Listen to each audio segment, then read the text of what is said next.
And welcome back to Enter the Netherrealm. This is your host, Zach, and I hope you're doing good today. So, I was wandering around the internet earlier today. I've got some exciting news. I was wandering around the internet earlier today, doing some research for these episodes and such, and I came across an article that details the entirety of Mortal Kombat 12. This is breaking stuff here, people. I have a full article and breakdown right here, and I am so excited. I'm surprised I haven't seen IGN and comicbook.com covering this. Maybe I'm the first one? That's why you turn in to Enter the Netherrealm. So, this article, Mortal Kombat 12, The New Age. A fighting game developed by NetherRealm Studios and published by Warner Bros. Interactive.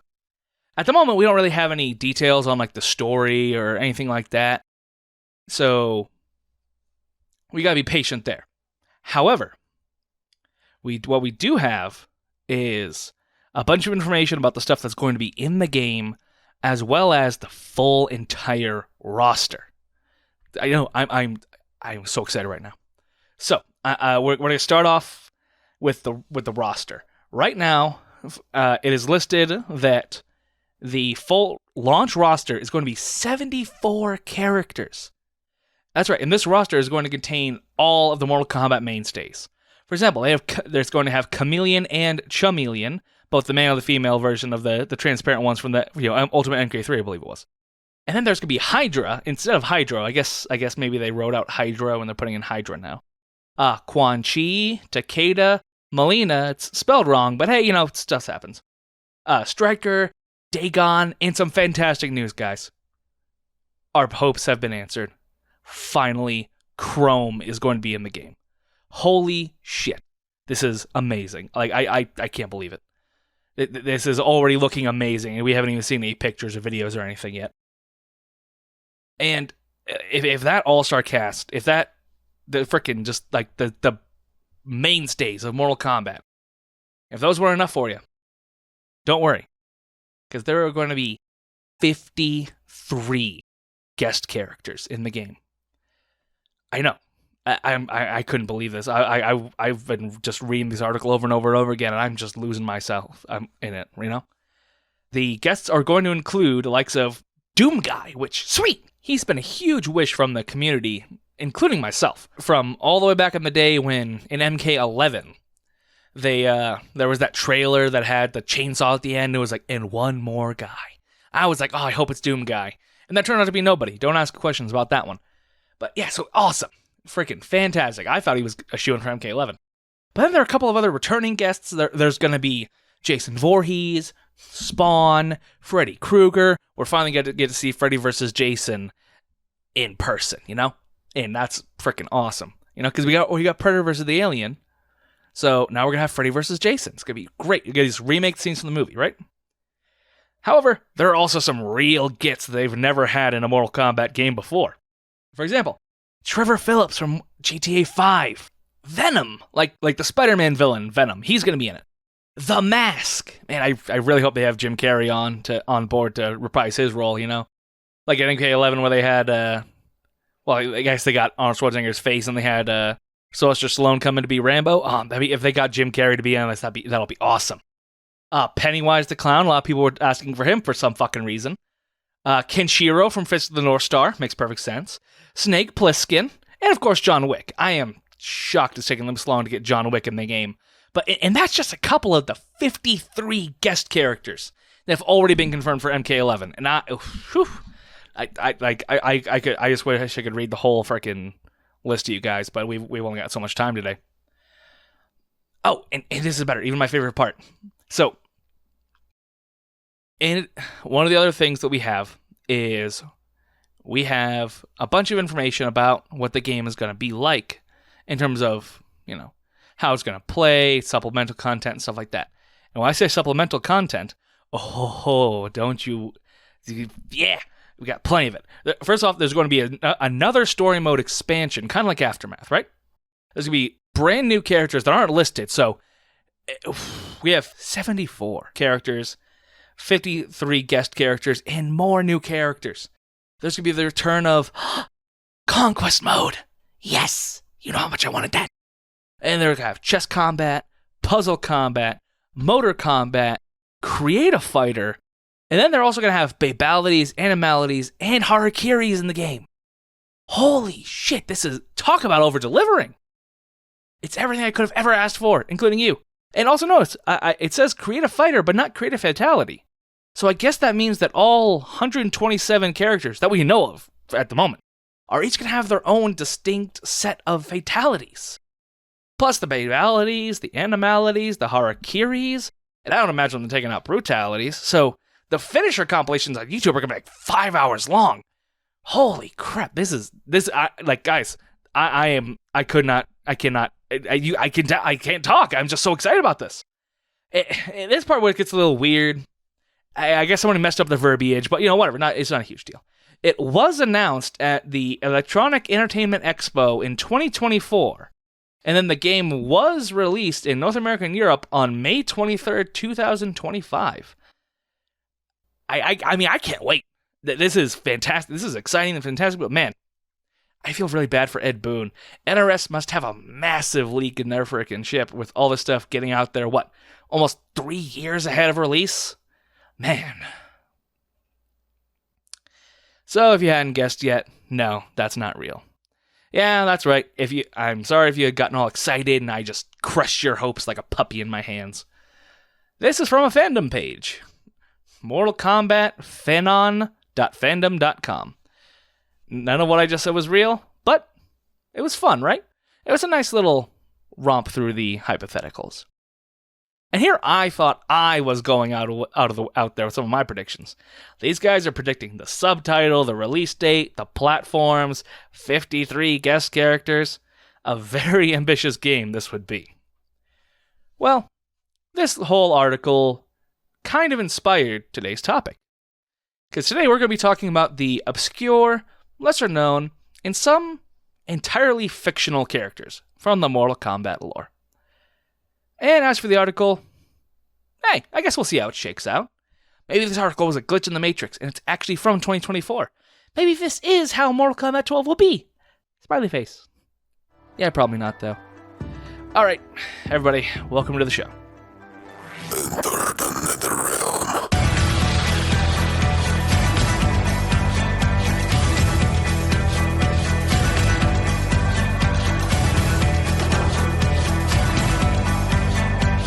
So yeah, today's episode's going to be about some of the most famous, obscure characters in the Mortal Kombat lore. I know famous and obscure kind of makes it an oxymoron, but you know what I mean, and you'll kind of understand what I'm getting at when I get more into it. And plus, if I went through all of the obscure characters, we'd be here for frickin' 6 weeks, Fan reaction, input, and fiction has always had a huge impact on the Mortal Kombat series. Significantly more so than pretty much any other series that I can think of. Like, Street Fighter has never really taken any fandom shit and made it into reality like Mortal Kombat has. Like the 95 movie. Mortal Kombat movie, that is. Fans loved it so much that here we are, almost 30 frickin' years later, and they are still referencing it, using the theme song, and even getting the actors to guest star in the game. We didn't see JCVD guest starring as Guile in SF5, did we? No. Mortal Kombat, the Mortal Kombat people, the Mortal Kombat team have always had their ear to the ground in terms of what the fans want, what the fans like, what the fans are talking about.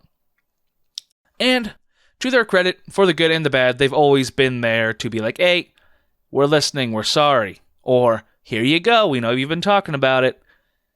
The biggest example of Mortal Kombat fan BS being made into reality is, for those who don't know, Ermac and Scarlet. Ermac and Scarlet both started out as literal glitches in the arcade games. You see, the actors who were doing the digitization for the old games, they wore solid bright red suits to do the actual mocap, or not mocap, the digitization in. And the red would then be taken and replaced by whatever color was appropriate for the intended character. Kind of like green screening, but obviously with the color red. So Scorpion, Sub-Zero, Reptile, those were all the same guy, but the red of his outfit was then just replaced by the yellow or the blue or the green. Well, in the arcade, there was a very rare glitch where the ninja would load in without the color swap implemented. This made fans' minds swirl with excitements and theories of secret characters and hidden lore. Ermac originally got his name from the fact that when his happened to him, where the thing would, not load in properly and he would come out red, up at the top of the screen, inside the health bar, where the name is supposed to be, it said Ermac, which stood for error macro. But a bunch of 10-year-olds weren't able to figure out, it's like, oh, error macro, computer, it's a glitch, that makes sense. No, they're like, Ermac? What? I thought I picked Scorpion! And the rest is history, So that's where he got his name from. Scarlet Heart got her name from an even more original and intuitive process, which was, she's red. Scarlet's a shade of red. The end. We're done. And then there's Tremor. Tremor was an absolute shithead nobody. A boss in Mortal Kombat Special Frickin' Forces. Without a doubt, the worst Mortal Kombat game. Or probably the worst thing ever in the Mortal Kombat franchise, period. No more important than frickin' Tazia or the likes of No Face or all those forgettable characters from Mortal Kombat Special Forces.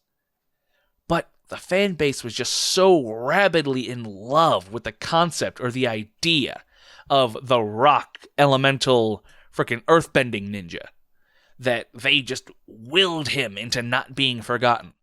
Pretty much the only thing about Special Forces that hasn't been forgotten almost entirely, besides the frickin' intro, which is badass. And eventually, the fervor for him, the rockbender, earthbender ninja, Toph the frickin' Mortal Kombat ninja, is he eventually got into MKX as a DLC character. And I'm going to tell you this, Tremor was probably my favorite to play in, maybe not my favorite, but without my favorite DLC character to play in MKX. I like Jason a lot, and what the hell is his name? Talia? Tanta? Why am I drawing a freaking blank here? Tanya. Holy crap! My brain just went and boom, gone. Talia. Tanya in MKX was pretty good. I liked her. But of all the DLC characters, I'd say that Tremor was probably my favorite. I guess that's totally off on a tangent, but yeah. So yeah, Mortal Kombat fans have a pretty damn good track record of just willing complete bullshit into existence. Hashtag Khrome for MK12. So we're going to start off with what might be the single most famous of all the fake, horseshit, not real characters, and that is Hornbuckle. Now, you might be sitting there thinking, what the hell is a hornbuckle? Well, the answer is Hornbuckle is a palette swap of Liu Kang that debuted in the background of the pit bridge. Is it the pit or the bridge? The pit stage in Mortal Kombat 2. We can see him in the background facing off against a man that's just completely on fire, who would eventually become known as Blaze. The staple of the 3D era games, the frickin' main bad guy of the Mortal Kombat universe, according to Armageddon. We don't like to talk about that. As I said, he really just started off as a straight-up palette swap of Liu Kang. It's just, instead of red, he was green. And that was the entirety of it. And also, originally, the guy he was fighting, his name was Torch. So, yeah, Blaze's original name was Torch. Look at that. Who would have thought? Like most characters on this list, very little is known about Hornbuckle, including how he got his name. Now I'm thinking about it. In my research, it occurs to me I didn't actually see where he got his name from. So, yeah, a lot of these guys are very mysterious because they're pretty much complete fabrications, So, but that's half the fun of it, However, there is one single concrete piece of lore about this character known as Hornbuckle found in the Deadly Alliance bio for Blaze. And I quote, "During Blaze's quest, he was ambushed on a bridge by an ancient sect of holy men, still serving the long-dead Dragon King. These holy men enslaved Blaze and forced him to guard the last known dragon egg." So naturally, I don't think it's a leap in logic to say that clearly Hornbuckle was one of these holy men serving the Dragon King. Which is kind of cool, you know? Unlike a lot of characters on this list, we don't have a lot of lore for them, you know? Especially somebody as dumb as frickin' Hornbuckle. I'm shocked we got any lore for him. Although I will say, I'm a little disappointed that he never appeared in any of the games officially. Even in Deception or Armageddon, that would have been a perfect way to introduce him in the conquest modes or whatever, right? Just have palette swap Liu Kang standing behind a hut at 4:30 a.m. on a Saturday in the frickin' Order Realm, and they're just like, "Hello, I am Hornbuckle. No, I don't know who Blaze is. What are you talking about? Anyway, goodbye." And then he disappears or something like that. I don't know, right? I wish there had been some kind of little cameo from him, because they had a lot of those kind of little things. Like, something I didn't know until recently. Did you know that frickin' Motaro is in Deception? He appears at one place at one time in the conquest mode. You can go up to him and punch him, and if you punch him, he will give you 1,000 ruby coins. I don't remember when, but I didn't even know that was a thing. Yeah, you learn something new every day. So yeah, I wish he had made some kind of appearance. Although, he does have kind of like a... Sorry. He does have some sort of, moral representation, because it's pretty much now at this point, green is the default secondary color for Liu Kang, so he's kind of around. We can pretend. Next up on the list is a demon named Belloc. Belloc was a character who was rumored to appear in Mortal Kombat Gold. According to Ed Boon, the lead developer of Mortal Kombat, obviously, the Mortal Kombat team didn't have time to just finish the character, leading to him just kind of being scrapped. Despite that, his model was in the game along with a partially completed moveset. Screenshots were leaked showing what he looked like at the time of his scrapping, as well as the fact that he's going to be very similar to Goro in playstyle. Belloc was apparently going to be a member of the Elder Demons, which would have been a stark contrast to the Elder Gods. Because, you got the gods like Raiden and Fujin, or is Fujin an elder god? I'm pretty sure Fujin's just a regular god. You have a regular god like Raiden, and then you have the Elder Gods like Cetrion, Shinnok kind of, and all those bricks, So then you would have had demons such as Serena, Kia, Quan Chi? Question mark? Right? Sometimes Quan Chi is, sometimes Quan Chi's not.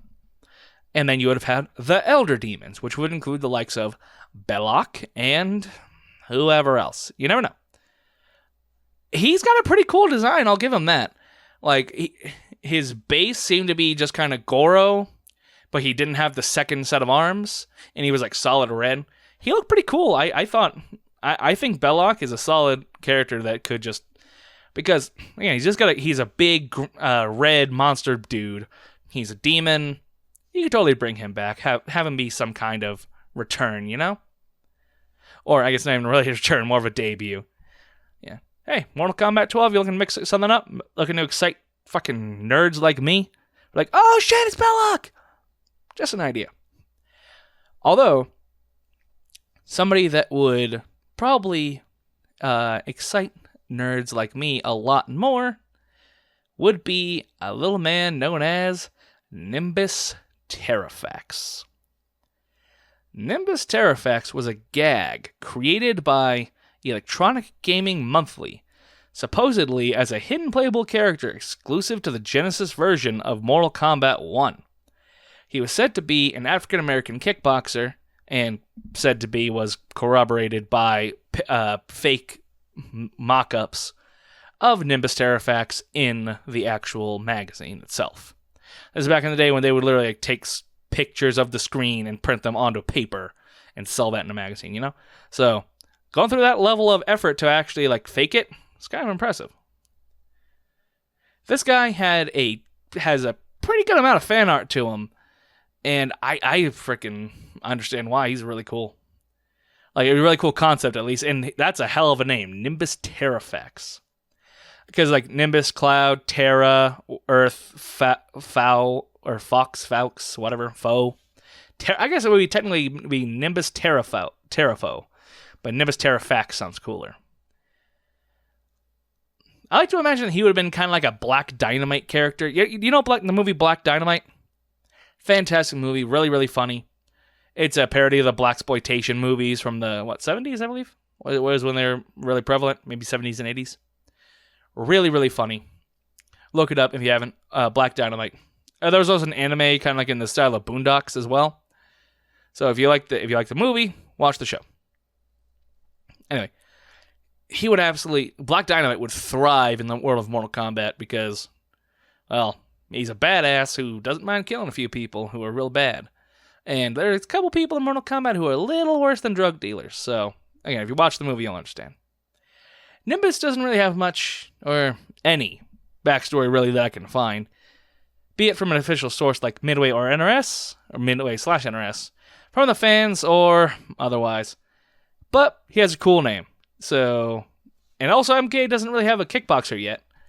I mean, kind of Jackie, but she's more like a gun user, technomancer kind of character. I wouldn't really, I don't look at Jackie and think of her as like, oh, she's the kickboxing character, you know?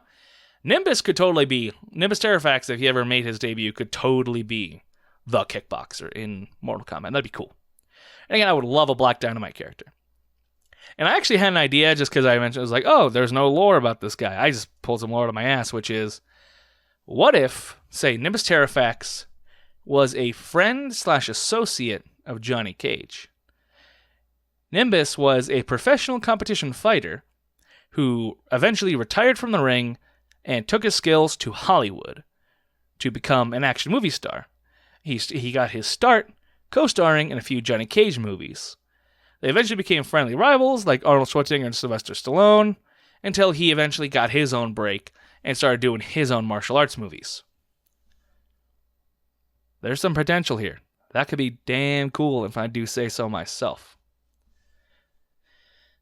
Next up, we have a little-known character, probably the most little-known of this list, of official characters at least, which is a little man called No Face. Now, No Face made his debut in Mortal Kombat Special Forces. Yes, that 10 out of 10 blockbuster that was freaking Jackson Briggs' breakout role, you know? That beloved I'm gonna cut the shit now. Yeah, no, that it's freaking Special Forces was terrible. I'm not gonna mince words about it. But however, I don't know why, ever since I heard about him, I've always kind of loved No Face. Just the look of him, the face, the goggles, the flamethrower. There's something I've always really kind of liked about him. He's always had a style to him, right?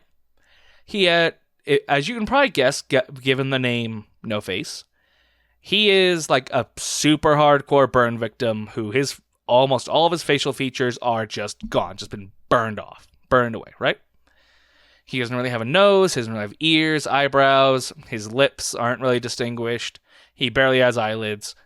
He looks kind of like Jeff the Killer.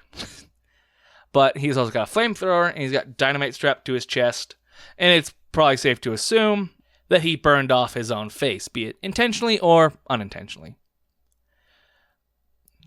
The extent of the information that we know about No Face is that he was freed from prison by Kano, and he set up a hideout located in an abandoned warehouse where Jax eventually showed up, beat the shit out of him, and killed him.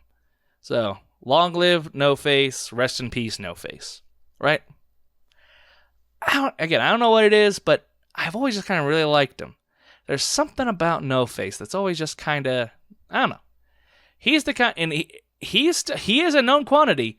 I'm not the only person on Earth who thinks about him, because remember, in MK12, he made kind of a half-assed cameo, or MK12. MK11, he kind of made a half-assed cameo as a tower assist thing, because remember, you could unlock the No Face's flamethrower, and it just shoots out a flamethrower that goes across the entire screen. That's pretty good. So, they remember that he exists. So, the idea of him being in a Mortal Kombat game of the future is higher than 0. Not by a lot, but hey, beggars can't be choosers. So, before we continue, I'm happy to let you know that we have our first ever sponsor here on Enter the Netherrealm. Now, don't tap that fast forward. You're going to want to hear this. Trust me. This episode is brought to you by Black Dragon Bargains. Oi, blokes and sheilas, you looking for something to protect yourself, but can't find anything at Walmart that has enough firepower? Well, I've got great news for you. Black Dragon Bargains has everything you need to blow your enemies away. Sometimes deals fall through, clients die, and we've got extra stock taking up space. That's where you come in. RPG 7s, always $7.50, plus 2 free rockets, full automatic AR-15s, various machine guns, or maybe you need something with some distance? Get yourself a Briggs .50 caliber rifle, only $5,000. Also, frag grenades, flashbangs, Cyrus bombs, mustard gas. Our full selection of grenades are BOGO. Buy one, get one free. Get yours now. Call at 312-883-1350. Just remember, snitches get stitches. You didn't get any of it from us at Black Dragon Bargain. And thank you to that fantastic and wonderful sponsor, who, they've got a very good person doing their ad reads, don't you think?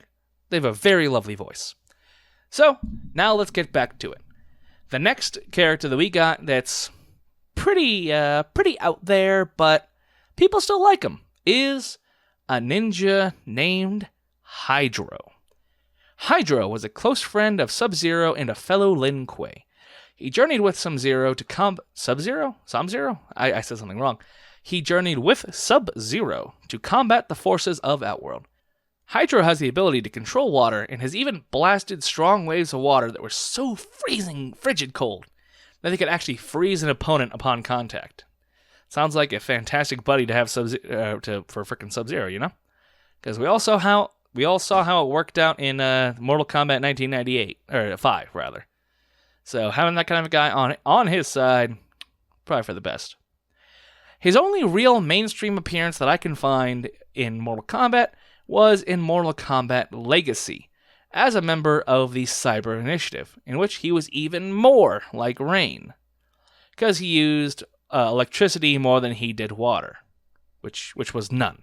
In MK Legacy, Hydro used 0% water, so you know whatever. Hydro's without a doubt my least favorite of these kind of weird, random, like obscure characters, because we already had a water ninja, and we already had a blue ninja. We had Rain, like, frickin', I don't think, years before Hydro even came up. Why do we need 2 different water ninjas? It's like we had Scorpion, and then there was also Inferno, the orange fire/lava ninja, you know? It's just not really necessary, and it kinda, I was gonna say weighs it down, but nothing really got weighed down. You get what I'm trying to say, right? So, the last random, obscure character that we have for today is a little ninja called Khrome. And if you're watching this, if you're listening to this, you probably know who Khrome is, but I will explain further. Khrome is without a doubt the most famous of the fan creations or rumored quote-unquote characters that was not based off of an error, like a literal in-game error like Ermac, or a background shithead like Tremor, kind of. The original inspiration from Khrome was from a misprinted statue from PCS Toys. It was originally supposed to be a smoke statue, but instead of gray, it was like a shiny silver. I guess they thought it looked cool and was like, well, we're only going to make the one of these, so might as well take a picture, right? Took a picture, shared it, and people were like, oh my god, and their minds went crazy. Chrome's deal is basically that he is a ninja version of the T-1000 from Terminator 2. He can turn to a liquid metal form, he can transform his arms and legs into things like blades, spikes, frickin' things like that. He can shapeshift, and more. Khrome gained so much clout in the build to MK11, in fact, that Ed Boon had made multiple tweets referring to or teasing the ninja. But eventually, in an interview with Brian Tong, he felt the need to say out loud, Khrome is not in the game. Which is a damn shame. Because they got the original Terminator in the game. You can do have Terminator 2 in the game, the Terminator from Terminator 2 in the game, you don't even pay anybody for their likeness. Khrome, like, it's not just a cool idea. It's like, man, how would he play? Like, I imagine he would, like, he would have a thing where he could, like, turn to a puddle and zip across the screen. He could definitely have, like, an arsenal of weapons. His arms transform, kind of like Garrus, or, like a mixture of Garrus and Sub-Zero, because you know how Sub-Zero will, like, make the ice weapons, and Garrus could, like, turn his hand into a hammer or a mace or whatever with sand. I imagine it'd be some kind of mix of that. And then he could also, like, throw bits of himself at the opponent, kind of like Scarlet with the blood. Khrome would be, I guess it would be kind of weird that he would be the third gray ninja, you know? Because you got Smoke, and then you've got, well, I guess Noob Saibot's not really gray, he's more black.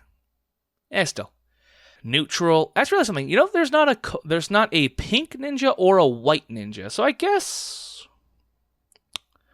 Khrome would probably count more so as the white ninja, but really he'd be silver. Anyway, he could count as either one, right?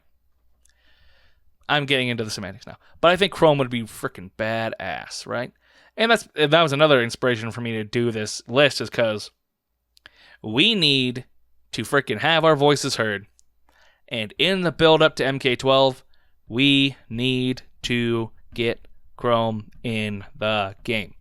We got Ermac in the game. We got Tremor in the game. We got freaking Scarlet in the game. Who's to say we can't get Khrome? Who's to say we can't get Khrome? We need Khrome in Mortal Kombat 12. Damn it. I don't even care if he's DLC. I'll buy him. You hear me, Ed? You like money? Everyone likes money. If you put freaking Khrome in MK12 as DLC, I will buy him. So, yeah. Those are just a couple of the more obscure, more background, possibly never existed in the first place, characters of the Mortal Kombat lore, right? However, when I was looking back at the old characters, when I had this idea for this episode, it occurred to me, it's like, you know, Mortal Kombat has had a long and storied history with fake or faux or rumored or fan-inspired or created characters, right? Like I said, Ermac, Tremor, Scarlet, Tremor technically appeared in the game, but no one cared, and like it was our love that brought him back. Scarlet and Ermac didn't exist. They didn't exist at all. And then we just kind of willed them into existence, right? So, I thought, what about OCs? You know?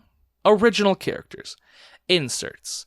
Concepts and ideas that people have for characters that could fit into the Mortal Kombat lore. Mortal Kombat world, right?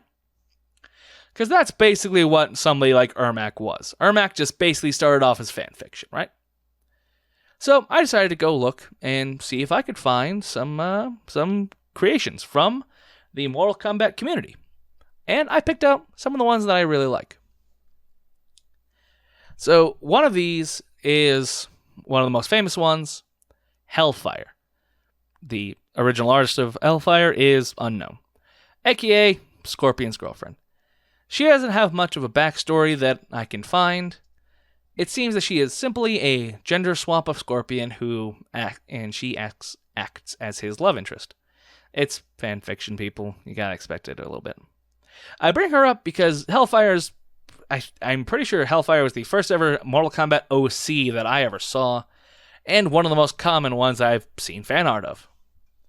Similar to Hellfire, however, in my Mortal Kombat 12 video, I mentioned that I had an idea, a take on the quote-unquote female Scorpion character, which I'll reiterate real quick. My idea was to have it be Harumi Hisashi, Hanzo, the original Scorpion's wife, where all you gotta do to make it work is you gotta tweak the background ever so slightly. Simply, instead of having Hanzo witness the death of Harumi and his child being killed and being possessed by the spirit of vengeance that is Scorpion, have it be flipped. Have Harumi witness the death of Hanzo and her child, her be killed, and then her be possessed by the spirit of vengeance that is Scorpion. There you go. It's already built in. All you have to do is just literally flip them around. Just boop, done, right? Another one that I found. This one I'm kind of a sucker for because I really like the style. The name is Peregrine by Sad Smunk on Reddit. Also, these people I'm going to mention, I've left a link to their, basically to the creation in the comments, or in the notes of the show. So if you want to go check them out yourself, get an idea, get a little bit more information I'm going to be able to give you, and also give proper, not affiliation, but like proper credit to them. Peregrine, from London. He was a plague doctor during the Black Plague, and he was infamous for killing many, many of his patients, one of which was intended to participate in the first ever Mortal Kombat tournament. He possesses the ability to manipulate the states of matter at his touch, such as turning liquid to solid or turning gas to liquid. He is missing his left ear, and his right eye is heavily damaged after having been tortured for his crimes. He sports a very slim frame that is hidden under his bulky attire, including a cloth that drapes over his right side. As he was a plague doctor, he sports a very Victorian style, including a face mask that protrudes out and is shaped like a real bird skull. And he also carries a cane that has the head shaped like a bird skull as well. He's rocking that bird look. Peregrine is a very soft-spoken person, rarely speaking when he does not need to, and hates the loud and obnoxious. So naturally, he despises the likes of Johnny Cage. Also, Raiden hates Peregrine as well, probably for the whole murdering one of the frickin' original Mortal Kombat combatants and possibly screwing over all of Earthrealm thing, right? I can imagine that might leave a little bit of a bad taste in his mouth. One person that Peregrine does like, however, is Havoc. Despite his affinity for the Cleric of Chaos, Peregrine does not fully stand for true chaos and lawlessness, and he feels torn between his allegiance to the Chaos Realm and the Earth Realm. Personally, I like the idea and the design, mostly because I'm a sucker for the Plague Doctor gimmick. And I think that somebody who works with diseases, it is also basically fucks with the fabric of time, could be pretty damn cool in a Mortal Kombat game. Or not fabric of time, fabric of reality, the whole gas, the matter and all that, right? Could do some pretty damn cool stuff in a Mortal Kombat game. Next up, we've got Fissure. The user Frosty Vectors got this commissioned from a guy by the name of, Nahul Amaya. I might be messing that up, but hey, there you go. Fissure is an OC that was created in the Mortal Kombat universe and commissioned. Essentially, she was the apprentice or assistant to Tremor, and she learned many of his earthbending techniques, as well as taking on a bit of his style. And I'll say that the drawing that comes with this, and if you want to check out these drawings of all these different characters, again, the links are in the description. She looks pretty cool. I like the look of her. She's got she's kind of missing an eye. She got tattoos, but it's on top of the rock, so it looks like drawings like on a cave wall, but it's her body. So that's pretty cool. And yeah, that's all the information on Fissure. I just really like the look of her because she's got the dreadlocks. She's got a damn good look to her. I will give her that. So if you want to check out her art, go ahead and hop into the notes and you can check her out. Not in that way though. Don't be a pervert. And lastly is going to be Snapdragon by Travis Listing. Antier Hua was a member of the Lin Kuei, taking on the role of a healer, using his natural gift of chloromancy to provide and grow various different medicines. As well as poisons, of course. They are the Lin Kuei after all. When he learned about the Cyber Initiative, Antier was one of the first members of the clan to defect and flee, mostly from the fear of his specialized abilities would become obsolete through the cyberization process. In a bit of desperation for somewhere safe to hide, he turned to a very unlikely person, Shang Tsung. Shang took the chloromancy ninja in, and in return, Antier would serve as the groundskeeper as well as the resident toxicologist. taking on a new name, Snapdragon. He's like a male ninja version of Poison Ivy, a floral ninja with a double-bladed polearm known as a monk's spade.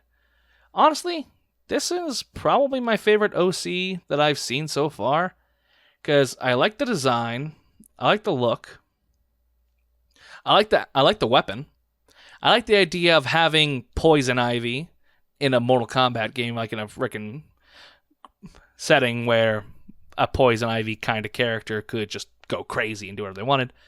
Plus, I can already see in my head how, like, so you'd have the, since he's got the poisons and stuff, you could have him go back and forth between, basically his playstyle would be poison and, you know, you have it be like poison where it just, like, drains your health, or he could switch it up and do poison that stuns you or slows you down, and then maybe you could switch it up again and have it be like, you know, confusion, toxin, or whatever, where if it gets to the top, like 2 or 3 of your buttons just switch, right? So something like that. That'd be crazy, but fun.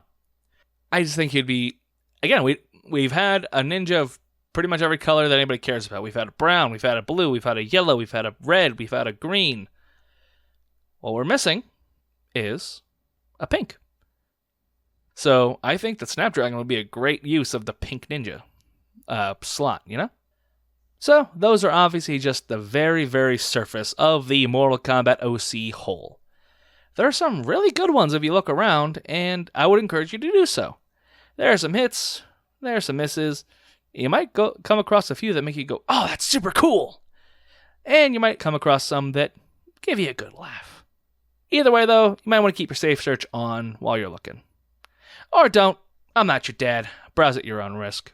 So, closing thoughts. This is going to be kind of a short episode today, but hey, sue me. Mortal Kombat has a ton of fantastic, unofficial characters in its library. Some not great ones, and some really, really good hypotheticals that we would probably not see in official capacity. If I were to pick 2 from this whole list to get into an actual game, I would probably pick Khrome, because it's such a cool idea. Who doesn't want a T-1000 ninja? Silver being just, man, he'd just be so damn cool.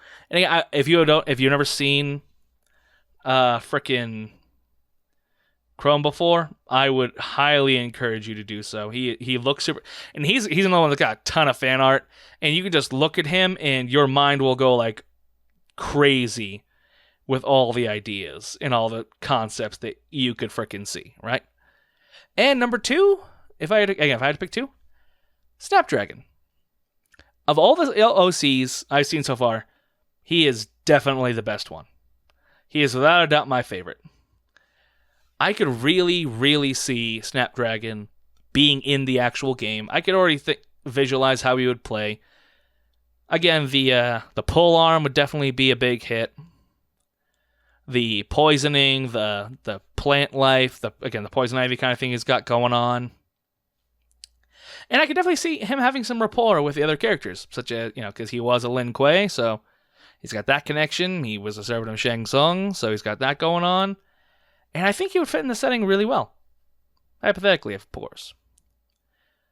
So, next week, we're going to have the finale of the What's Next for NRS trilogy. And that is going to be Mortal Kombat vs. DC2 Electric Boogaloo. So yeah, I think it's safe to say that fan reaction and fan feelings, fan everything, has had a huge impact on Mortal Kombat in the past. And there is so much fan stuff out there for Mortal Kombat. It's probably got one of the most thriving, like, original content, original characters, stuff, communities, probably of any fighting game. With the exception of like Soul Calibur, where they literally have the built-in, create a character in every game since 3, right? And one of the biggest things that a lot of Mortal Kombat fans have done using the digitized actors and all that is there are so many freaking Mortal Kombat fan games out there, You've got Mortal Kombat Outworld Assassins, which is a really cool beat-em-up made in the Mortal Kombat style. Not like Mythologies. It's not the same as Mythologies.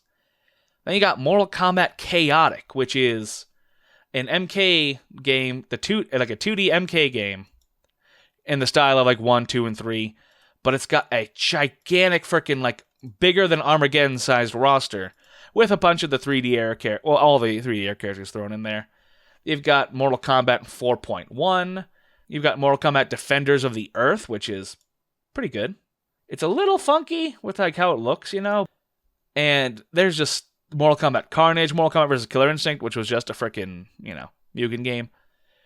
And all these games have a bunch of OCs in them or remixes, stuff like that. And it's just the fan community for Mortal Kombat is just so damn powerful, so damn creative, and so damn driven. There's so much fan stuff for Mortal Kombat. It makes it great to be a part of this little community. And it's kind of inspiring. It's kind of why, you know, because that's what this podcast is. This podcast is fan content, you know? And I'm just really happy that the Mortal Kombat community can just be as big and interesting and freaking creative and as it is, you know? It's a good community to be a part of, for the most part. Every community has their shitheads, as we know, but yeah. So yeah, I think that's all I got to say on that. If you have any really cool Mortal Kombat fan characters that you want to share, whether they're your own or just somebody that you know about, I would love to see them. If you could send them to enterthenetherrealm@gmail.com, or you can just DM me on Instagram. I'm pretty sure my DMs are open. I would love to see them. Also on that topic, if you have anything you want to hear me talk about, any topic MK or Injustice related you would like to hear, please feel free to let me know. So yeah, I hope you enjoyed this week. Again, this one's a little shorter, but hey, they're not all going to be, 3 hours long. But hey, maybe, just maybe, you had a good time. And if this inspired a couple of you to go look around at the wonderful, luscious world of Mortal Kombat OCs, then I did my job well. So thank you for tuning in. I'm your host, Zach, and I will see you next time. Enter the